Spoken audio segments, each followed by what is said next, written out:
Hello students, welcome back to Passion Adda. I am Nikita and today we will start with our unit 9, last unit of our book. Alright, so what is the name of the poem? The Naughty Boy. बहुत ही easy poem है.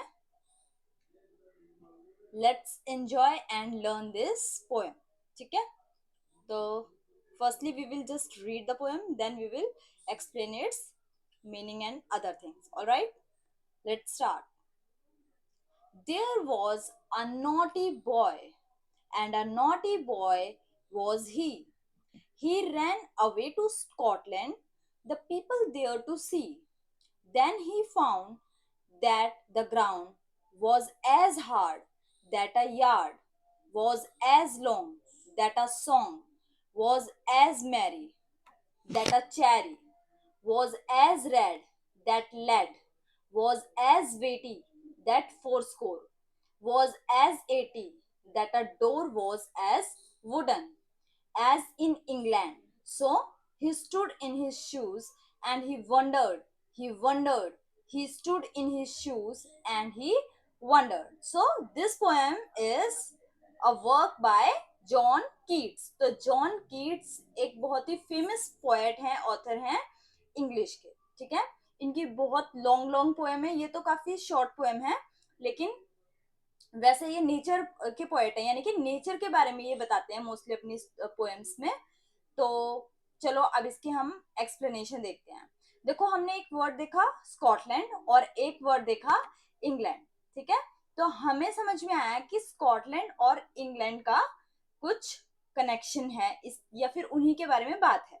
ठीक है, let's discuss the meaning and story of the poem. Okay, there was a naughty boy, कि एक शैतान बच्चा था. And a naughty boy was he, और वो जो बच्चा था वो कैसा था? शैतान. यानी कि नॉटी वर्ड पर फोकस किया गया है कि बच्चा कैसा था? काफी शैतान था. ही रैन अवे टू स्कॉटलैंड, वो कहाँ भाग गया था? स्कॉटलैंड भाग गया था. दूसरा वर्ड क्या आया था? इंग्लैंड से, यानी कि वो इंग्लैंड का था और वो कहाँ भाग गया था? Scotland.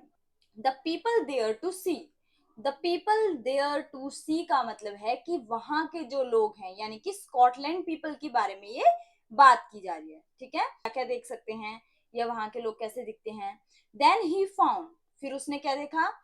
That the ground was as hard, कि वहां का जो ग्राउंड है वो भी ऐसा ही हार्ड है. Was as hard.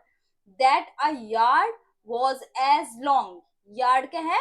Measuring unit है. ठीक है, डिस्टेंस को मेजर करने की एक यूनिट है यार्ड. तो पोएट बोलता है कि देखो, एक नॉटी बॉय है जो कि यहाँ से भाग के, यानी कि इंग्लैंड से भाग के कहाँ चले गया है? स्कॉटलैंड चले गया है. ठीक है, तो वहां वो क्या करता है? वहां के लोगों को देखता है और वहां की चीजों को देखता है, ऑब्जर्व कर रहा है वो बेसिकली. ठीक है, द पीपल देयर टू सी, कि वहां के लोग जो देखने लायक हैं उनके बारे में और वहां की चीजों के बारे में. देन ही फाउंड, फिर उसको क्या मिलता है? दैट द ग्राउंड, कि वहां का जो ग्राउंड है या वहां की जो धरती है, वॉज एज हार्ड, कि वो भी उतनी ही हार्ड है. That a yard was as long, और यार्ड क्या होता है? मेजरिंग यूनिट है, डिस्टेंस को मेजर करने की एक यूनिट है. ठीक है, तो वो कहता है कि जो यार्ड है वो भी उतना ही लंबा है. That a song was as merry, कि एक सॉन्ग जो होता है वो भी उतना ही सुरीला है. मैरी मतलब कि खुशनुमा है, हैप्पी. ठीक है ना, हैप्पी को बोलते हैं मैरी, कि वो भी उतना ही रिलैक्सिंग है, सूदिंग है. That a cherry was as red, कि एक चेरी भी उतनी ही लाल है. That lead was as weighty, lead क्या है? एक मेटीरियल है. ठीक है, मेटल है. शीशे को बोलते हैं कि वहां भी जो शीशा है उसका उतना ही, वेटी का मतलब क्या है? वेट, कि शीशे में वहां भी उतना ही वेट है.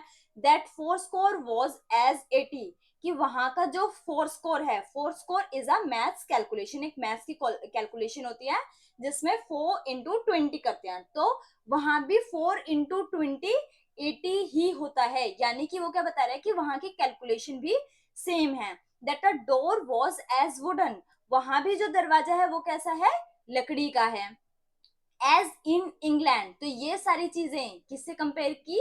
इंग्लैंड की चीजों से. ठीक है, कि इंग्लैंड में भी जो चेरी है वो रेड है, जो लेड है उसका उतना ही वेट है। 4 into 20 यानी कि जो मैथ्स की कैलकुलेशन है वो इंग्लैंड में भी ऐसे ही होती हैं। वहां भी लकड़ी के ही दरवाजे होते हैं, ठीक है। और वहां भी यार्ड उतना ही लंबा होता है, या धरती उतनी ही हार्ड है। इस तरीके से वो कंपेयर करता है। So he stood in his shoes, तो वो अपने शूज में खड़े हो जाते हैं, यानी कि जहां वो खड़ा है वो वहीं पे खड़ा हो जाता है। एज ही वंडर्ड, हैरानी से, ठीक है।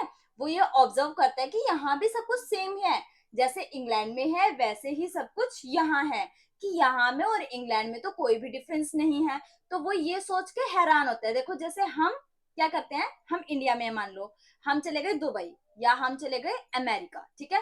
तो हम सोचेंगे पता नहीं वहां तो क्या होगा, वहां पता नहीं लोग कैसे रहते होंगे, वहां क्या गरीब नहीं होते होंगे, वहां क्या अमीर नहीं होते होंगे।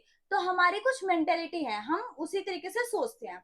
तो वो भी सोचता है कि स्कॉटलैंड में तो कुछ अलग ही लोग होंगे, या वहां कुछ अलग चीजें हमें देखने को मिलेंगी। जबकि जब वो स्कॉटलैंड जाता है तो उससे समझ में आता है कि जो चीजें इंग्लैंड में है वो वैसी ही दूसरी कंट्रीज में है। जैसे कि एक एप्पल है, वो यहाँ कैसी है, रेड है। वो बाहर कैसी है, बाहर भी रेड ही है, ठीक है, उसमें कोई डिफरेंस नहीं है। यहाँ जो प्लांट है उनकी लीव्स कैसी हैं, ग्रीन है। ब्लू तो नहीं है किसी के घर के आसपास, है ना। लीव्स कैसी हैं, ग्रीन है। वहां भी कैसी होंगी, ग्रीन ही होंगी।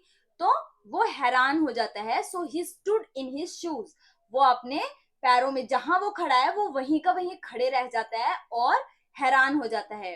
ही वंडर्ड, वो और ज्यादा हैरान होता है। ही stood in his shoes and he wonder, कि वो वहीं खड़ा है और हैरान हो जाता है कि मुझे यहाँ भाग कर आने की क्या जरूरत थी। वो एक नोटी बॉय था, इसीलिए वो ऐसे भागते भागते इंग्लैंड से आ जाता है कहाँ पे, स्कॉटलैंड, ठीक है। So this poem is a work by John Keats. Let's discuss the new words. Naughty, naughty क्या होता है, शैतान, नटखट, ठीक है। फाउंड का मतलब मिलना। ग्राउंड मीन्स धरती।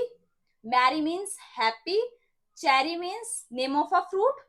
वेटी मीन्स वेट, ठीक है, भार। वुडन मीन्स लकड़ी, ठीक है। तो ये हमारी पोएम हो गई। नेक्स्ट क्लास में हम क्या करेंगे, इसकी बैक एक्सरसाइज डिस्कस करेंगे, ठीक है। So that's all for today. Thank you and have a nice day.